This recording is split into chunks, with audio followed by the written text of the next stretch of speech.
Just an hour's drive from Kabul is Chark district, Afghanistan. As the US and NATO prepares to pull out most of their forces later this year, I traveled here to try to see what life is like in areas of Afghanistan under the rule of the Taliban. After days of negotiations through intermediaries, I was told I would be allowed in with a camera. I'm actually quite nervous, and the reason is that 5 years ago, when I tried to embed with a group of insurgents in Helmand, I was kidnapped and I was held back for a week. I was lucky and managed to escape from them, but still, I don't hope that I will end up in the same situation. This sort of access is incredibly rare. It's also risky. This is Taliban country.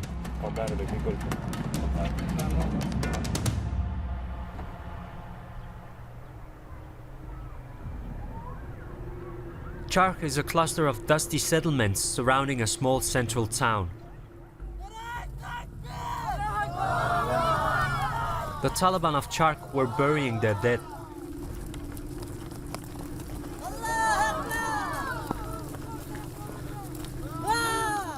One of the 2 Taliban fighters killed in an attack on a local Afghan army base. A lot of inhabitants from this village in the district of Chark have gathered today. They're here to pay their respect. They're here also to mourn and also show that they are proud. The dead man's father was amongst the mourners.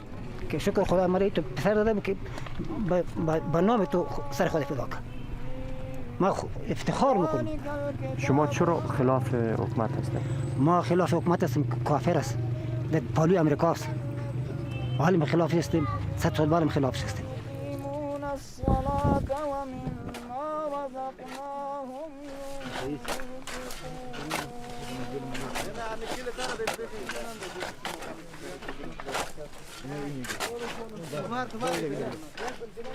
اینها خوشحال هستند. شهدا که شهید شده‌اند، شهدا که به خاطر اعلای کلمت الله به شهادت رسیده‌اند، اینها خوشحال هستند بما آتاهم الله به سبب آن چیزی که دادند پروردگارشون برای از اینها. Many of the dead fighters' comrades were there, including 17-year-old Ehsanullah, who also took part in the attack. After the funeral was over, I followed him as he went to meet a friend. I asked him to tell me what motivates young men here to fight for a movement like the Taliban. کشته شده 6 تا اشتوک بود، 2 پسر خورد بود، 1 دختر بود.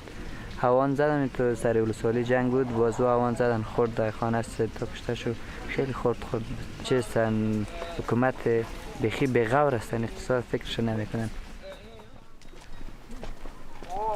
سلام علیکم.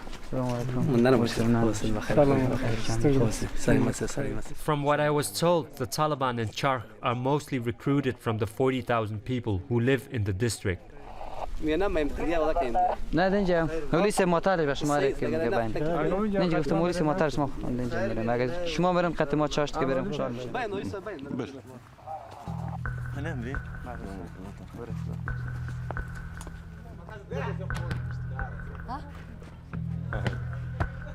The Taliban are feared across many parts of Afghanistan, and especially outside predominantly Pashtun regions. Before they were toppled from power in 2001, and like other groups during Afghanistan's civil war, they committed horrendous massacres against civilians. When they ruled Afghanistan, they imposed an extreme interpretation of Sharia law and provided a safe haven for Osama bin Laden and his Al-Qaeda network to operate from. But in the time that I was in Chark, although it was impossible to know who in these communities supported the Taliban and who didn't, I witnessed what appeared to be, on the surface at least, civilians and Taliban coexisting. The Taliban recognize that they can only go as far as they want if they have the support of the population, and because they are from the communities in which they're fighting. They rely on the local population to give them shelter, in many cases to give them food. They rely on them for funds sometimes in terms of raising local taxes. And so they need to win the hearts and minds of locals to be able to fight NATO or the Afghan forces. Over the several days that I spent in Chark, it was obvious that the Taliban here controlled the area. While I was allowed to film openly, most of the time there was a Taliban minder with me, so it was impossible to know how honest the people felt they could be.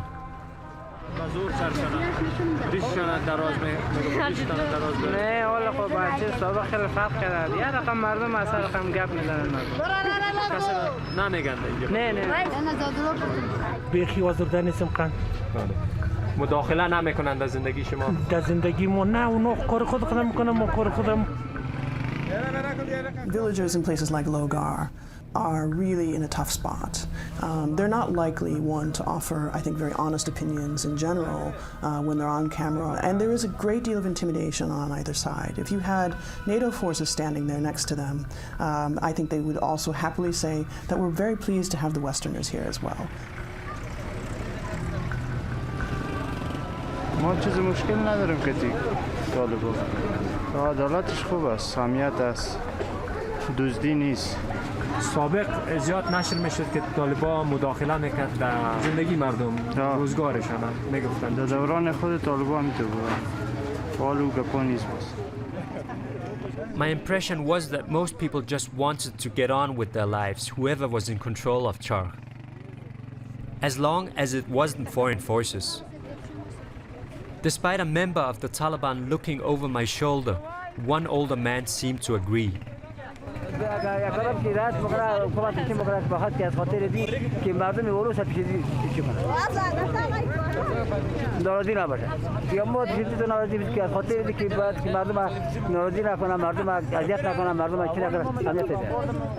دولت زیاد بازار است. چرا؟ یک حمله که سرش میشه زیاد توان میزنه ما رو. حمله کسی نمیکنه. مقصد اینجا رو میزنه. The Taliban is not just waging a military war against the Afghan government. It was becoming apparent that in Chark at least they were engaged in a PR campaign too.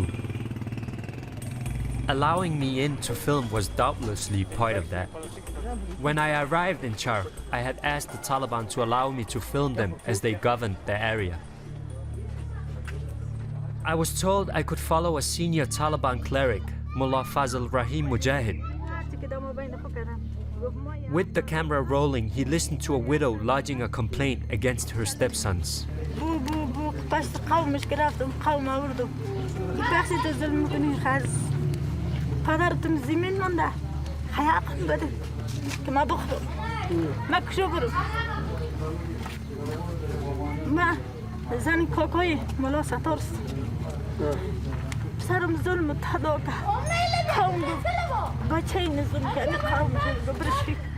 بچه‌ش بودن؟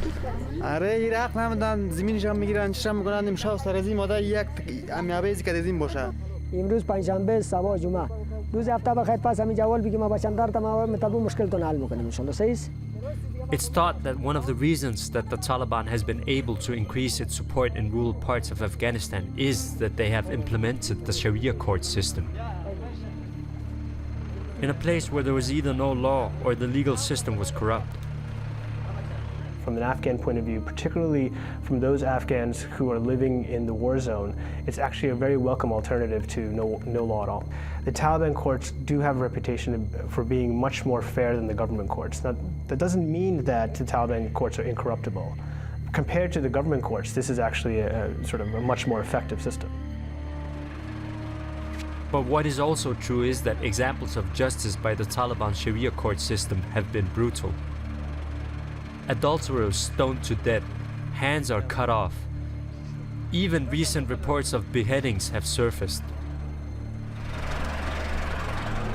What I was invited to see was a more mundane case. Inside the local mosque, the clerics allowed me to film a case of a man trying to claim an unpaid debt.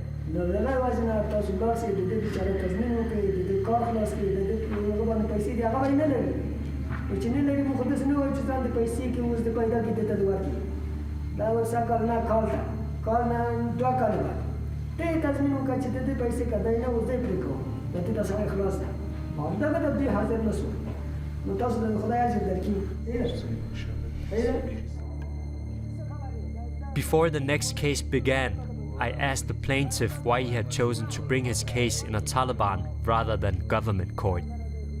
حکومت خو سابق عدالت نداشت، چرا که به عدالت استوار نبود. هر کس که اقارب می داشت، صاحب رسوخ می داشت، نفرای با قدرت می داشت، پیسه می داشت.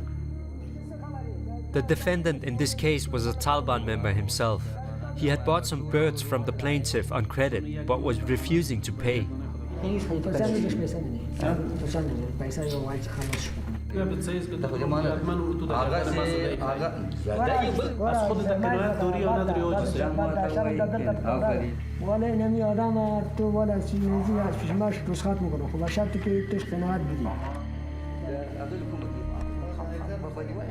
The Taliban member lost and walked off in disgust. When I challenged him, the cleric didn't deny the extremism of the past, but he claimed they'd learned lessons and changed. البته کمک طالبایی که ما داشتیم متشدد دینی بودن. خامخایی بشر است. از زمان صحابه کرام کسی تا یک کار خلاف پیش شده صحابه کرام. دیگه بشر انسان که سهو و خطاست پیش میشد. خاص از طرف شورای رهبری ما There's different interpretations of Sharia law, competing interpretations, in fact. So there are, your experience with going to Sharia court will actually vary from village to village or from district to district. I think the government judiciary system or the court system is not trusted. It's seen as corrupt. It's seen as distant as opposed to local. It's seen as slow. And those are all problems that when you have a local grievance and the people are all right there, if through a cleric or through a mosque you can sit down and impose some kind of just settlement, people actually prefer that because they get a quick measure of justice.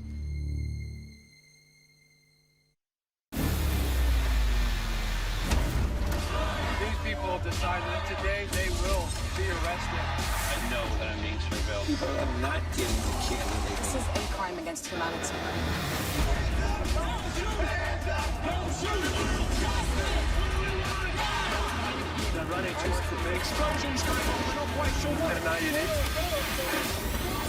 To watch more episodes of the Emmy Award-winning series Fault Lines, check your local listings or visit aljazeera.com.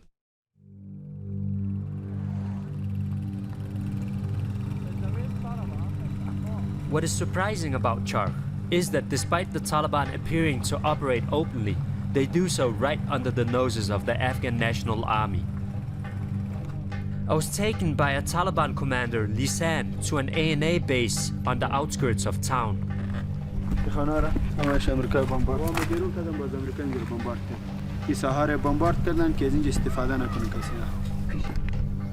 From this abandoned building, he told me, the Taliban would attack the base.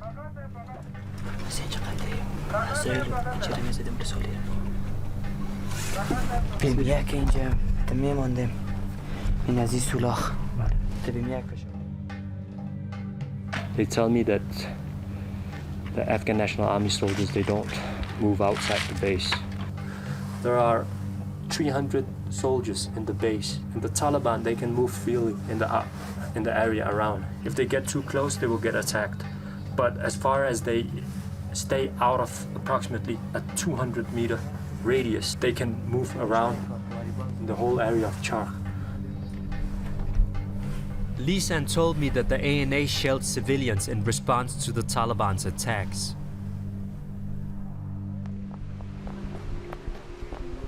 One Taliban member brought me to meet this family. They were not, he told me, members of the Taliban themselves.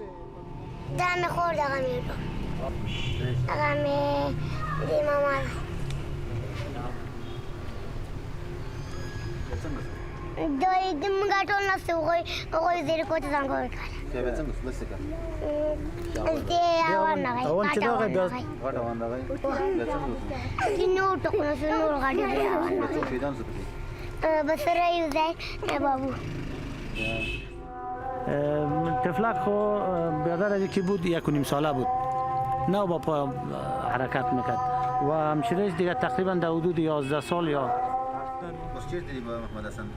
جنت که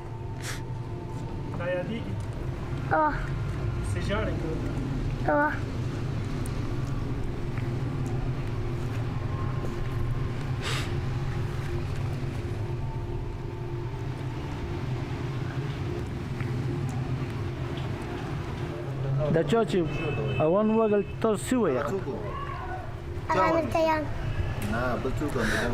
American.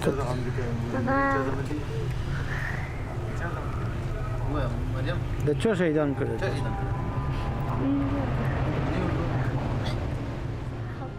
While it's impossible for me to confirm the details of what happened to this family, what is true is that the war in Afghanistan has led to the death of thousands of civilians caught in the middle, killed either by the Taliban, Afghan security forces, or international troops.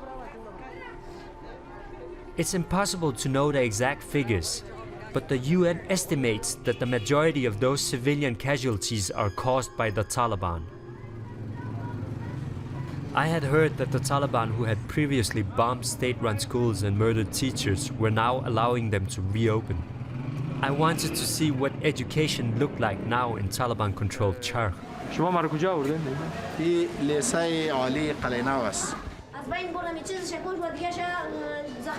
At this boys-only school, there was an emphasis on religious studies, and the Taliban prohibits all literature and textbooks they perceive as immoral.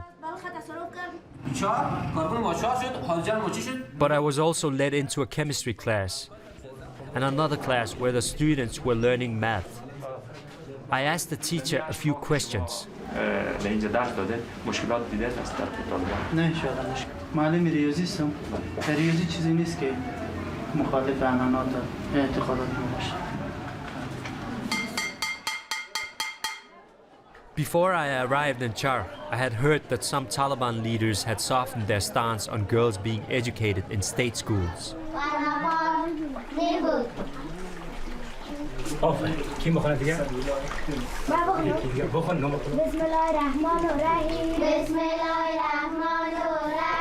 When they held power, the Taliban severely restricted girls' education and shut down a majority of schools, mainly because of their opposition to co-education.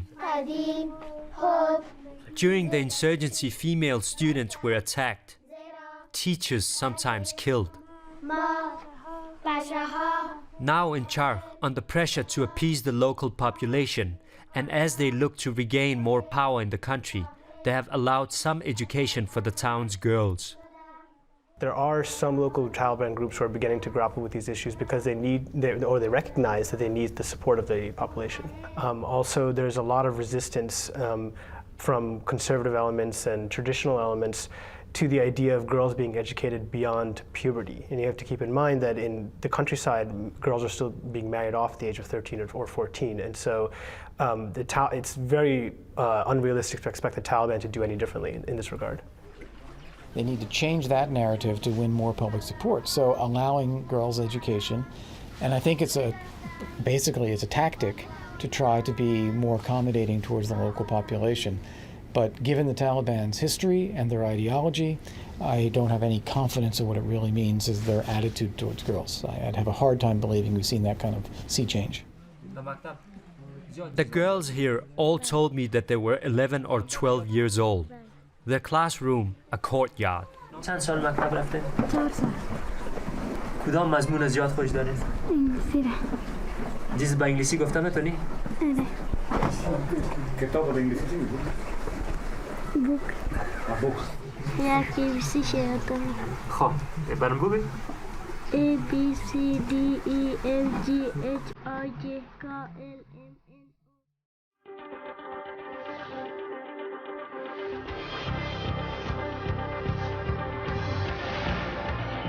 Protesters are gathering There's an air of tension right now. chanting for democracy.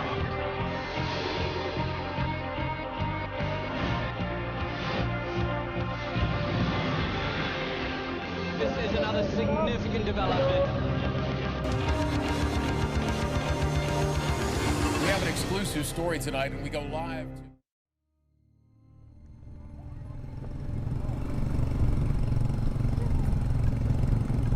The Taliban was planning another attack against the Afghan National Army.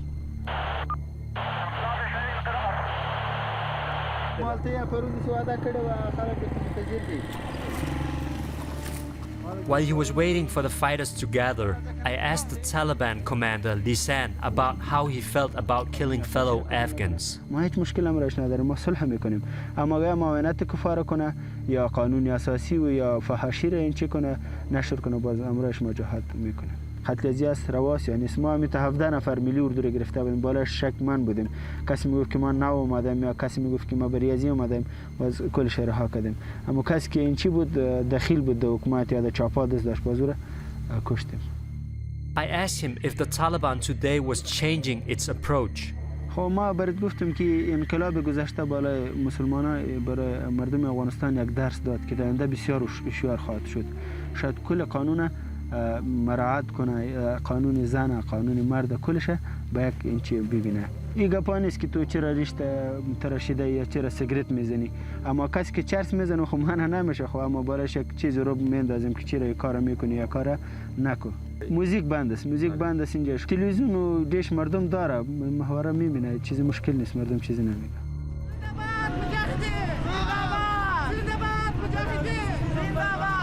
I was driven to the outskirts of town to film a large gathering of over 100 Taliban fighters.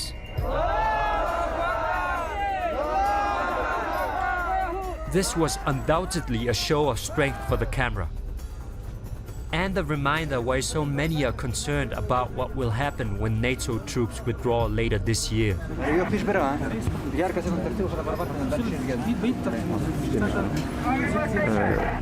As you can see, some of the commanders, they're planning the attack today.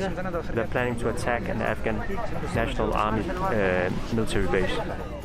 The key US war aim was to prevent Al-Qaeda from being able to operate out of Afghanistan. Before they went on their raid, I asked them whether they would renounce ties with Al-Qaeda, something that the Taliban's leadership has so far refused to do. حالا هم که در مملکت‌های عربی جهاد است دیگه به خاطر ضرورت نیست که القاعده اینجا به از اینجا استفاده کنه از زمین ما از جای ما. خب مسئله صلح است که ما صلح کنیم، باز در صلح خو اگه ما خلاف ورزی صلح کنیم دی وعیدایی که از طرف الله تعالی ما در حدیث مبارک آمده ما ان شاء الله خلاف ورزی را نخواهیم، اما در غیر صلح که یا کدام تعرض کرده بالای خاک افغانستان ما باید جواب زیر به هر طریقه به هر ترتیب باشه، باید در هر جایی که باشه باید ورشان بدیم. Being present at a gathering of armed Taliban in these numbers was terrifying. This was potentially a prime target for a US drone strike. As you can see, the Taliban fighters operate in broad daylight in the district of Chark. The NA base is not far from here, but they don't fear any attacks from them, and they move all around the city without fearing them. I was told the roads would be closed and the area sealed off by government forces after the attack. It was time for me to leave Chark.